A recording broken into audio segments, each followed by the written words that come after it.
नमस्कार, हिमाचल समाचार में आपका स्वागत है। आज के मुख्य समाचार। मुख्यमंत्री ने कहा, प्रदेश के लिए नाबार्ड से 713 करोड़ 87 लाख रुपए की 73 योजनाएं स्वीकृत। मुख्यमंत्री ने की ऊना, हमीरपुर, सिरमौर, सोलन, चंबा, बिलासपुर, लाहौल स्पीति और किन्नौर जिलों के विधायकों की बैठक की अध्यक्षता। वित्त वर्ष 2025-26 के लिए RIDF के तहत 758 करोड़ 81 लाख रुपए का बजट प्रावधान। राज्य में जियोथर्मल ऊर्जा की संभावनाएं तलाशने के लिए समझौता ज्ञापन हस्ताक्षरित।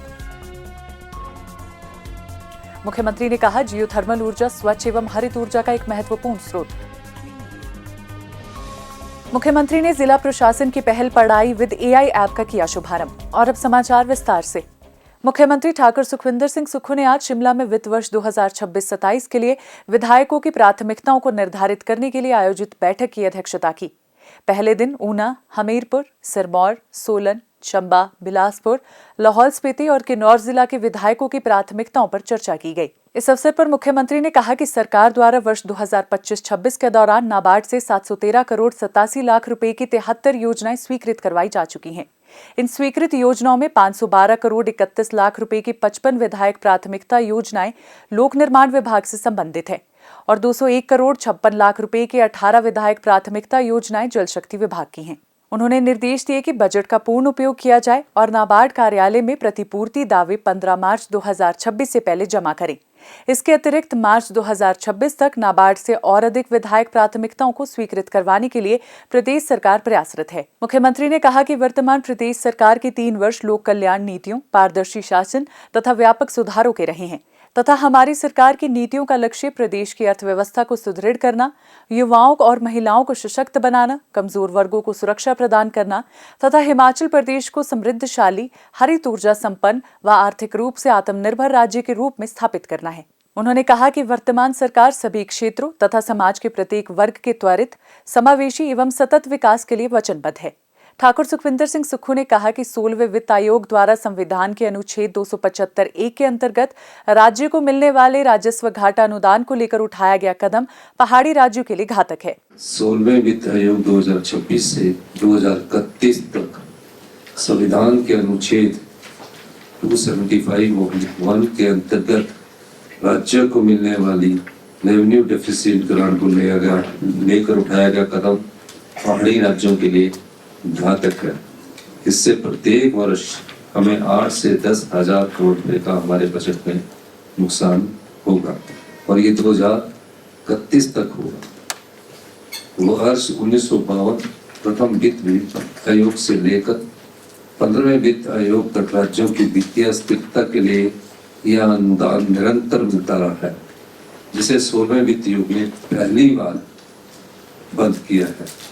राजस्व घाटा अनुदान समाप्त करना हिमाचल जैसे पहाड़ी राज्य में कठिन भौगोलिक परिस्थितियों वाले राज्य के प्रति अन्याय है। 16वें वित्त आयोग की सिफारिश से राज्य की अर्थव्यवस्था के लिए ये एक गंभीर संकट खड़ा कर दिया है।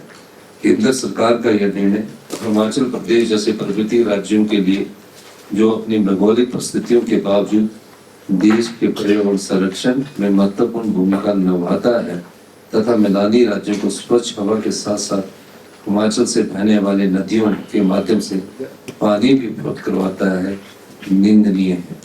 हिमाचल प्रदेश ने पर्यावरण की रक्षा के लिए बड़े उद्योगों की स्थापना या पेड़ की कटान पर प्रतिबंध लगा रखा है, जिस कारण राज्य अपने प्राकृतिक संसाधनों का दोहन नहीं कर पाता है, जैसे कि अन्य मैदानी राज्य कर सकते हैं।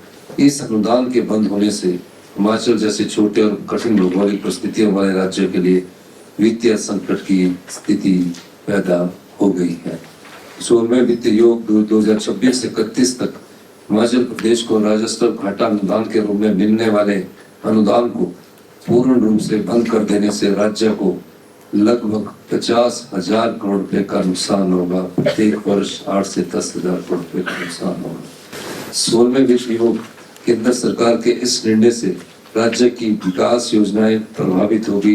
राज्य में चल रही कल्याणकारी योजनाओं व वेतन एवं पेंशन इत्यादि पर भी विपरीत असर पड़ने की संभावना बढ़ गई है। उन्होंने कहा कि 15वें वित्त आयोग ने हिमाचल प्रदेश के लिए 37,199 करोड़ रुपए के राजस्व घाटा अनुदान की सिफारिश की थी।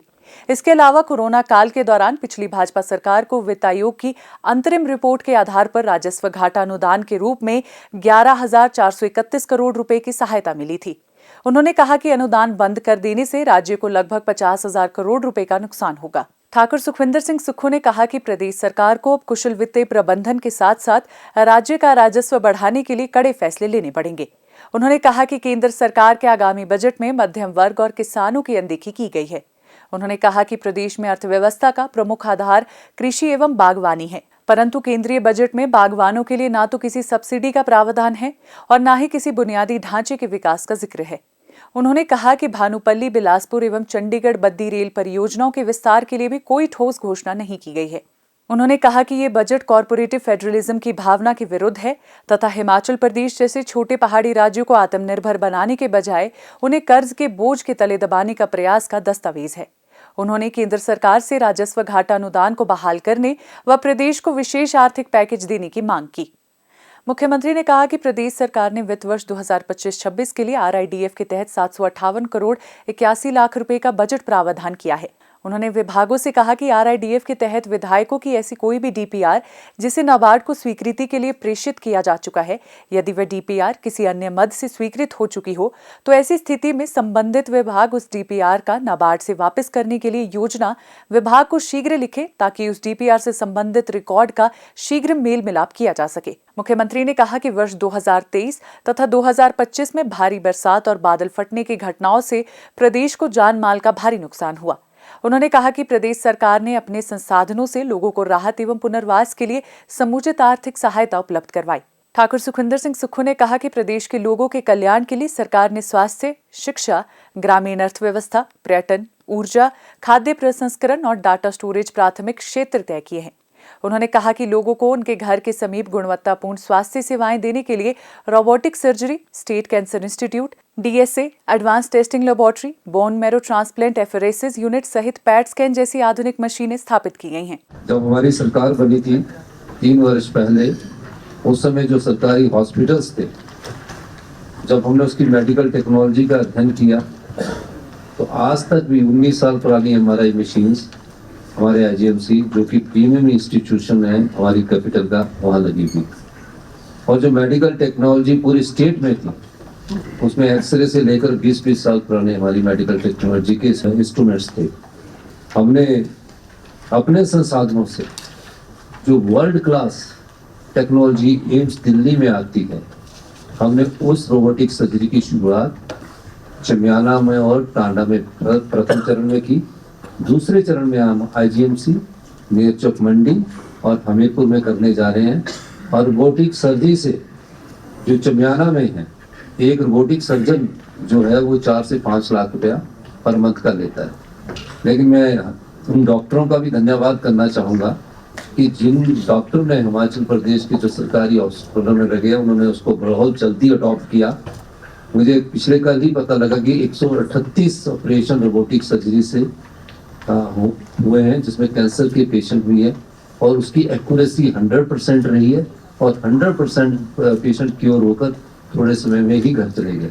इसलिए पूरे मेडिकल कॉलेज में जो एम्स दिल्ली में रोबोटिक लगी है, अगले 2 महीनों में 5 रोबोटिक सर्जरी 5 हमारे रोबोट काम करने शुरू कर देंगे। सारी मशीनों का MRI की मशीन हमारे 2-3 महीने में आ जाएगी और जितनी भी IGMC और टांडा की मेडिकल टेक्नोलॉजी है उसको सबको शिफ्ट कर दिया जाएगा और अगले 2 वर्षों में हम 3,000 करोड़ रुपया मेडिकल टेक्नोलॉजी पर खर्च करने जा रहे हैं।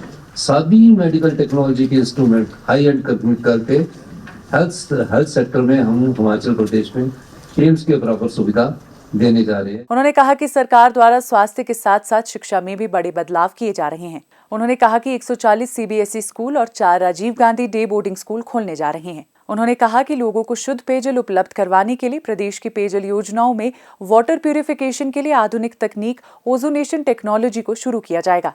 विधायक प्राथमिकता बैठक के दौरान ऊना, हमीरपुर, सिरमौर, सोलन, चंबा, बिलासपुर, लाहौल स्पीति और किन्नौर जिला के विधायकों ने मुख्यमंत्री को इस क्षेत्र से संबंधित विभिन्न विकासात्मक मांगों से अवगत करवाया।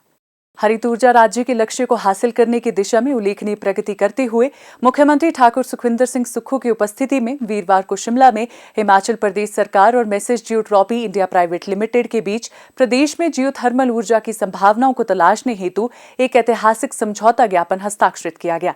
इस अवसर पर राजस्व मंत्री श्री जगत सिंह नेगी और भारत में आइसलैंड के राजदूत श्री बेनेडिक्ट हॉस्क्यूडलसन भी उपस्थित थे। प्रदेश सरकार की ओर से ऊर्जा निदेशालय के मुख्य अभियंता श्री डीपी गुप्ता और जियोट्रॉपी ईएचएफ के chairperson Shri Thomas Otto Hansen ने समझौता ज्ञापन पर हस्ताक्षर किए। मुख्यमंत्री ने सतत ऊर्जा के प्रति प्रतिबद्धता व्यक्त करते हुए कहा कि राज्य सरकार हरित ऊर्जा स्रोतों के दोहन की दिशा में कार्य कर रही है और जियोथर्मल ऊर्जा स्वच्छ एवं हरित ऊर्जा का एक महत्वपूर्ण स्रोत है।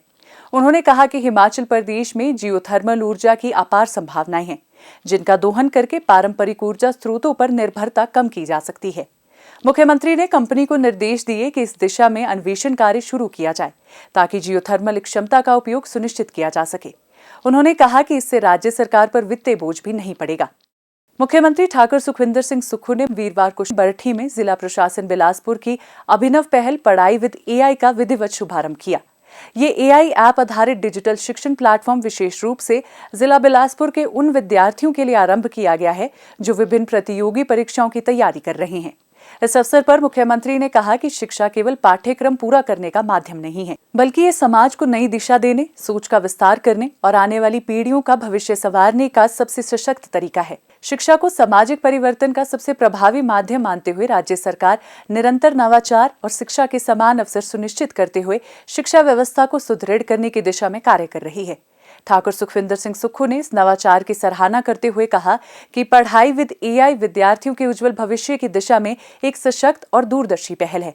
इस डिजिटल प्लेटफॉर्म के माध्यम से विद्यार्थियों को पढ़ाई के समान अवसर प्राप्त होंगे। उन्होंने कहा कि इसके अंतर्गत पूर्ण डिजिटल शिक्षण व्यवस्था सुनिश्चित की गई है, जिसमें निरंतर एकेडमिक काउंसलिंग की सुविधा भी उपलब्ध रहेगी। हिमाचल समाचार देखने के लिए सब्सक्राइब करें YouTube channel Himachal Samachar, like करें Facebook page information and public relations department Himachal Pradesh और सीएमओ हिमाचल, फॉलो करें एक्स @DPRHP और सीएमओ हिमाचल, फॉलो करें इंस्टाग्राम @DIPR हिमाचल और सीएमओ हिमाचल, विजिट करें वेबसाइट www.himachalpr.gov.in। इस अंक में इतना ही, कल फिर होगी मुलाकात। दीजिए इजाजत, नमस्कार।